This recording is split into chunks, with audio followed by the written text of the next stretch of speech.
Edge Radio. Hi everyone, this is Wayne Brown. Welcome to the Talkie Show. Now, as you'll notice, I'm still not in the studio, but that's okay. It's being built as we speak. So hopefully within the next few weeks, we'll be operating out of there. In the meantime, we'll have to make do with my deluxe studio at home. Okay, today is one of the solo shows where I just talk to myself and yourself. So there's no guests. It's just me. This is every other week I do this. And I do this for a number of reasons. There may be something that I feel needs to be spoken about, broached, discussed, explored by myself. And also, sometimes people send questions, which I absolutely love. And if you do have one, you can send it to the talkieshow at gmail.com. And that's talkie as in TALKIE. Okay, so yeah, if you send that through, I can answer that on one of these solo shows. Now, tonight, my theme that I'd like to explore, because I was actually thinking the other day about some of my previous relationships. Now, as you may be aware, or you may not, I have been married before, twice before actually. So I'm actually on my third marriage, third and final, I must say. Now, every now and then I have memories pop into my head, as most of us do, of previous relationships. Now, the good thing is I've done a lot of work around that, so it doesn't tend to trigger anything. It's just it floats through. I observe it. I say, that's cool, and let it go. Occasionally, though, I have a memory come through that I go, wow, that was a big lesson for me. And I had a lot of lessons in my relationships, especially my second marriage. I had my biggest lessons in that one. At the time that I was caught in all the drama and all the stress and the arguing, I couldn't see it for what it was.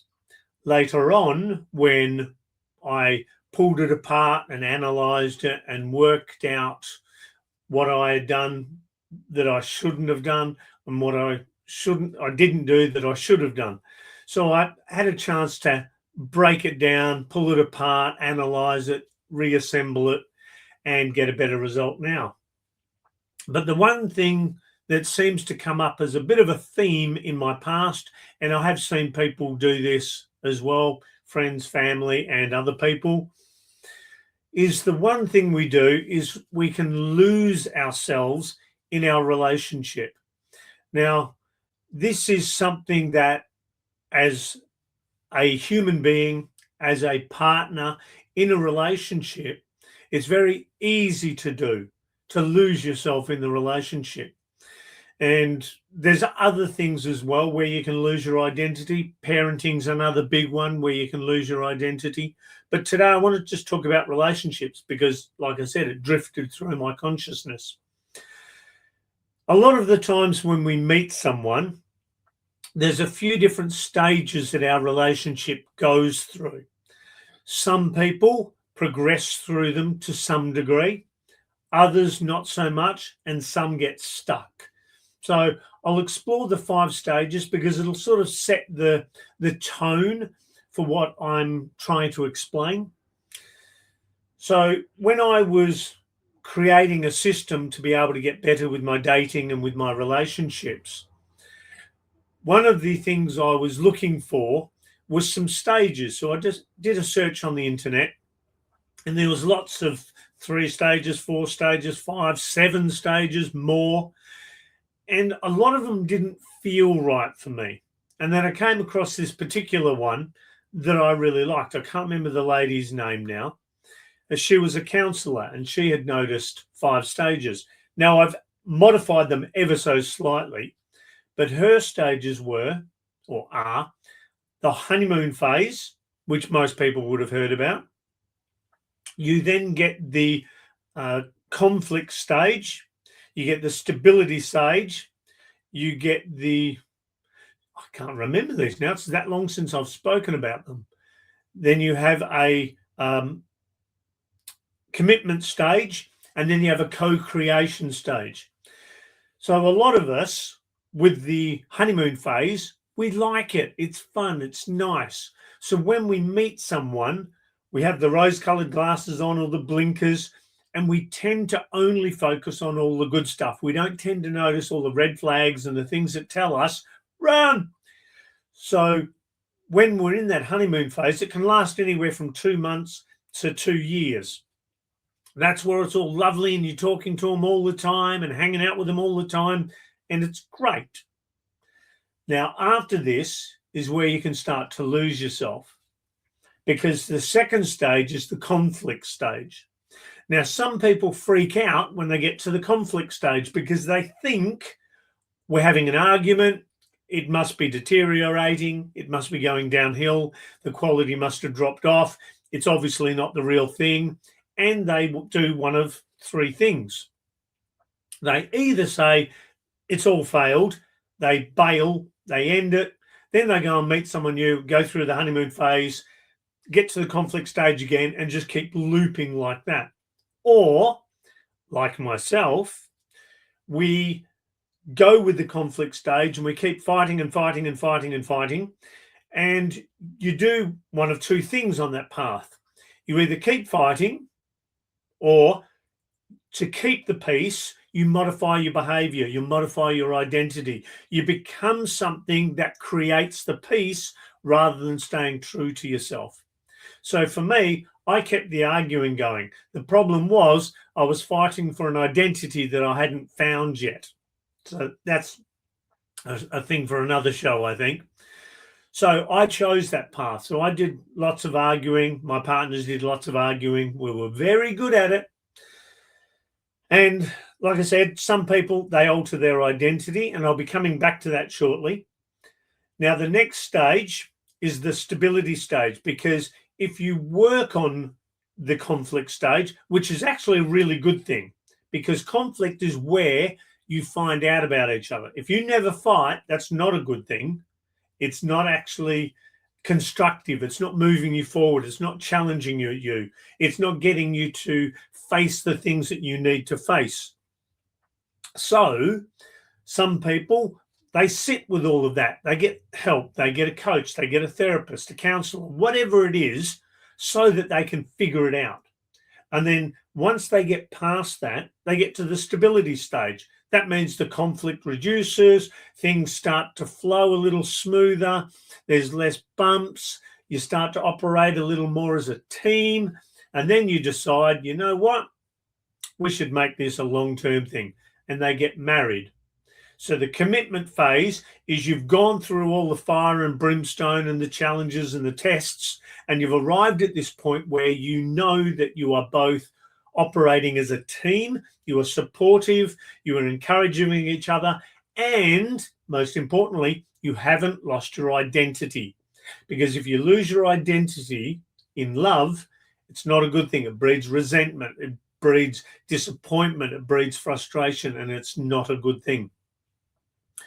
And then once you get to the commitment stage and you've made that commitment, you go into the co-creation stage. And this is where you then go on with your life and you create the life that you want, the future that you want, the financial stability, the family, whatever it is that you need in a relationship. You're both creating it together for each other as well as yourselves. Now, coming all the way back to the conflict stage. Some people think that's the commitment stage. If we get married, it'll all sort itself out. I can tell you it doesn't work. I did it with my second wife. I thought if I marry her, it'll all calm down. It didn't. It changed nothing. We had a lovely wedding, and then it all went back to normal. Well, what was normal for us then? Now, this losing of your identity. There are a number of reasons why we are inclined to lose our identity when it comes to a relationship. One, we can put our partner on a pedestal. We can believe that they are of a greater value than what they actually are. And when we put them on a pedestal, we put ourselves down. We lower our value to keep them high. Now, the challenge with this, of course, is You have all of these feelings that are generated because of this, putting them on a pedestal. And these things are the ones that eat away at you unconsciously. And when you're alone with yourself, the voices tell you stuff that's not pleasant to hear. It's the stuff that drags you down and keeps you low value. And eventually that frustration, that resentment, that anger, that disappointment, all of that stuff has to surface at some time. And so that tends to come out down the track where something will happen, something small, and it triggers a massive response because of all this suppressed emotion. We can also alter our identity, like I said, to keep the peace. In other words, when a boundary is being crossed, you don't say anything because you don't want to create an argument. When they want to do something, you don't stop them because you don't want to stifle them. You don't want them to reject you or leave you because you're crushing them and stifling them and holding them back. And that's the excuses they'll use. And so you've got all of these things where you can lose your identity. Now, that can be a bad thing, and it can also be a good thing, because sometimes some people feel the need to hit rock bottom before they can climb out again. I know that I got pretty low at the end of my first marriage, mainly because when that ended, I had a lot of things going on in my life that caused me lots of challenges. And therefore, it put me in a really dark spot, which meant I was about as low as I could get. So to come out of that, I had to start to find me. And that's what I started to do. I started to hire library books or loan library books. Got myself a library card. And every time I went in, I think the maximum was 6 books or 8 books, might even have been 10. So I would hire 10 books at a time. And over the 2 weeks that you had them, I would read them all. I would also hire out DVDs and CDs because I realized that you could hire them out as well. So I was listening to CDs in my car. I was watching DVDs while I ate my dinner, all because I wanted to figure out some stuff, one of which was, who the hell am I? Now, a lot of people think that the improvements that we make in our life are things that happen in the moment. They're like flicking a switch, something turns over and life changes instantly. A lot of the time, it doesn't. You may have the occasional big thing that will give you a big kick in the backside and change things. I know my second wife brought a wonderful lesson that literally changed my life 180 degrees in a moment. And that was something that I will always be grateful for, even though I couldn't get it at the time because I wasn't aware of it. So a lot of the change that you will have while you're trying to find yourself, when you're looking for your identity, when you're looking for your authentic self, trying to get congruent with who you really are, a lot of that will take time because you're not actually discovering yourself. Now, this is one of the lessons that I learned. My second wife, one day in one of her fits of rage, said to me, "There's something wrong with you. You should go and get some professional help." Now, because I didn't put her on a pedestal, but I valued her more than I probably should have done, given our behaviors. I gave that credence. I sought out a psychologist and I went and had some sessions. And I think it was the 3rd session. I was sitting there and I had an epiphany. I thought to myself, why the hell am I here? I'm not broken. There's nothing wrong with me. I don't need fixing. And that's the same with a lot of us. We don't need fixing. We're not broken. We don't need to be rewired. We don't need to be replumbed. A lot of the times, we've just got to take off all the rubbish that's on top of us, burying who we genuinely are. And here's a nice little metaphor for you. You might have heard of Michelangelo, the Renaissance man, the sculptor. When he was, I think he was 22, 23, somewhere around there, every day he would walk past this big block of marble in a courtyard, and the thing was 4 meters tall. and it had a big hole in the middle. And a few people had tried working with it, and they said it wasn't good quality marble. They couldn't work it properly because it didn't give as it should have done, etc. And so they gave up on it, and it sat there for years. And then Michelangelo kept walking past it, and then he thought, you know what? I think I can do something with that. So he got it transported to his workshop. He started work on it, and what came out of it was the statue of David. Now, he was asked how he managed to carve such an amazing sculpture. Now, I haven't seen it in person, and I never realized it was so big. I thought it was just a couple of meters tall, but apparently it's like 4 meters tall. It's massive. And he said, all I did was take off the bits that didn't look like David. And that's the same with us. In order to find our identity, who we can authentically are, who we can be congruent with, we need to remove the things that have been placed on us that are not us. That's an easier way of finding your identity rather than going looking for it. It's taking off all the beliefs that you've been given that aren't yours. It's taking off all the behaviors, the responses, the attitudes, all of these things, the perspectives, the perceptions, all of these things have been lumped on us, and we hold on to them believing they're true because they might have come from a figure of authority that we put trust in, and we thought, well, if they say it, it must be true, so I'll believe it. It could be something where an observation was made. There seemed to be evidence that supported that argument, and therefore that became part of our identity. So these sorts of things are layered on top of us.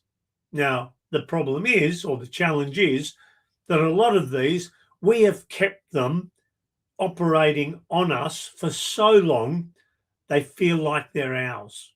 So you might have a belief about yourself that you can't do something, that you're a particular way, that there's an aspect of you that's flawed. So I know for myself, I can't think of anything at the moment off the top of my head. Actually, here's one. I had a belief for many years that I was shy. Now, when I was considerably younger than I am now, I decided to go and do Toastmasters because I thought I needed to get better at public speaking. So I went and did Toastmasters, and it was great. It was a wonderful method that they used where they gave you an aspect of public speaking that you worked on, and they graded you. They gave you feedback so you could get better. And then they slowly built on that until by the end of 10 speeches, you'd sort of practiced each of the things that needed to be practiced so that, in theory, you should be a better speaker at the end. Now, what I found was I was actually okay talking in front of people because even though I thought that I was shy, I had this belief that I was shy. Now, this was tested at Toastmasters, and I don't know if you can relate to anything like this. However, I'd been there for about 3 months, something like that, and our local competitions were coming up. So each club had its competition where they put forward their best speaker, and then that best speaker would go and compete in the local section, in the district, and then you would go to the next one up if you won that one. Now, Toastmasters operates with 2 different levels. There's the people that come and do the talk that are then graded and given a advice or feedback so that they can become better, and they get scored on how well they do a speech. Then the people who at a club normally give that feedback, they have a competition where they get judged on how well they judge.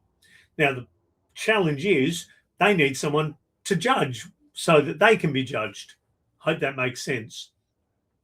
So my president said to me, believing I was a good speaker, would you mind doing it? And I went, not a problem, thinking it would just be 20 or 30 people.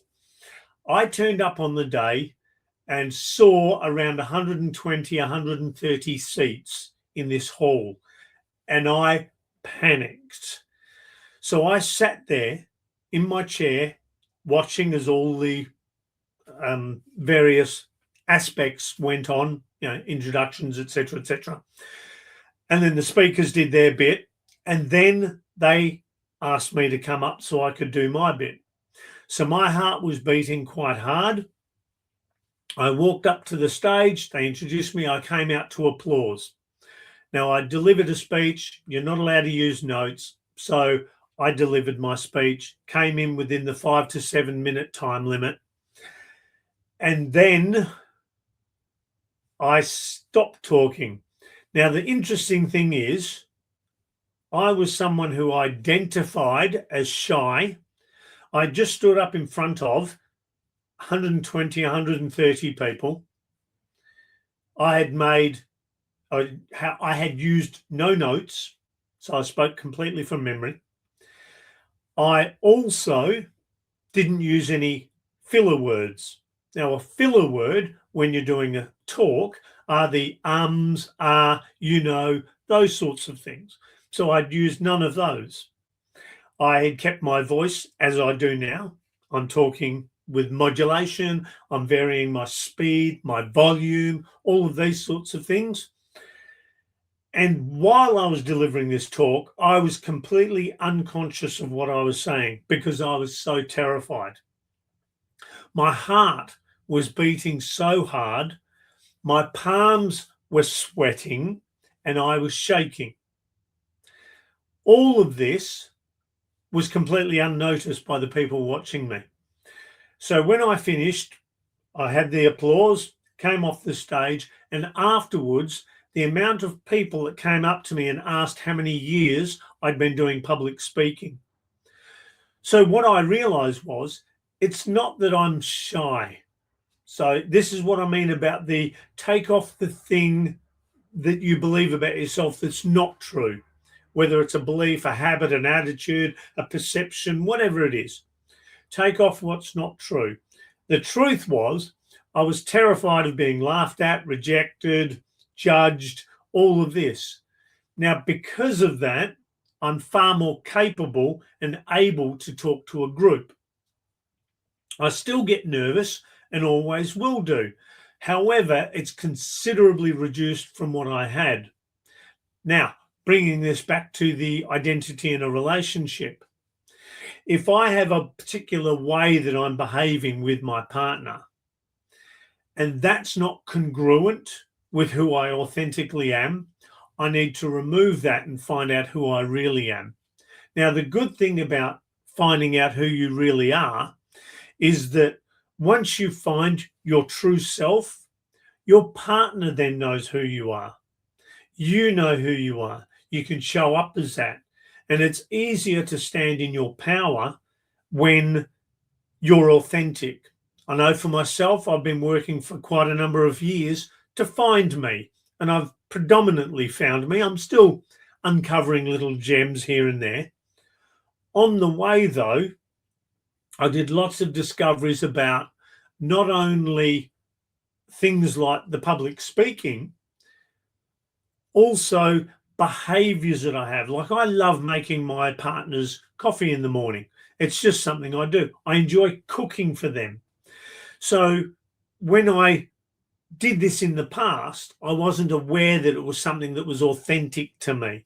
So it was used by the other people because I allowed it to be. I must clarify that. I allowed them to use it because I wasn't aware that it could be used. So therefore, I wasn't appreciated. I didn't receive gratitude for it. And therefore, I ended up having this resentment sitting inside me that I didn't know where it originated. So now that I'm aware of that and so many other things, my lovely wife gets to experience coffee every morning. She says thank you every morning. If I'm cooking, washing the dishes, cleaning something, whatever, she'll come up and give me a hug and say thank you for doing this. I'm so glad I met you. All of these things make me go, it's cool being me. So my question to you to ponder is, who are you? Now, a lot of people will put our labels on there. I'm my job, I'm a parent, I'm a this, I'm a that. And we forget the labels are not our identity. They are not who we are. They are just something we put on briefly while we're doing that particular job. So when we're a parent, we put on our parenting hat, we're a parent. When our kids are not around, we're not parenting anymore. We're just us. So if you identify as that person too much, when those kids grow up, you don't know who you are, because there goes your label of as a parent, and you don't know who you are. If you put all this effort into your partner and lose yourself, if something happens to them and they pass or whatever, or they leave, you've suddenly lost your identity. Your identity has just walked out the door. So knowing who you are is something that's very important. It's very critical, and it's something you need to start pondering. Who are you? So what things do you represent? What do you stand for? What are your morals? What are your values? What are the things that are important to you that you would fight to the death for? Once you start to understand these things and to step into them, you become more congruent. Now, the good thing about once you're congruent, your confidence goes up, your power goes up. All of these things go up because that's who you authentically are. And that's what you're trying to do. You're trying to find who you are so you can step into that power. You can be a better partner. You can be a better parent. You can be a better friend just by becoming more of you. The world needs more of you, not more of who you think you should be. So I'm hoping this episode, this show, has given you something to think about. I'm hoping it's given you something to ponder, to explore, at least to get started. There's lots of different ways to find yourself. Find one that works for you. Find the tools and processes that will help you discover who you are. Because once you discover who you are, then the rest of the world, the people you care about, will get more of you. That means your partner stops being put on a pedestal. They come down to the same level as you, because no one's above you and no one's below you. So if you're on the same level, you've both got your things you need to work on. You've both got your things that you're bringing to the relationship that makes it better.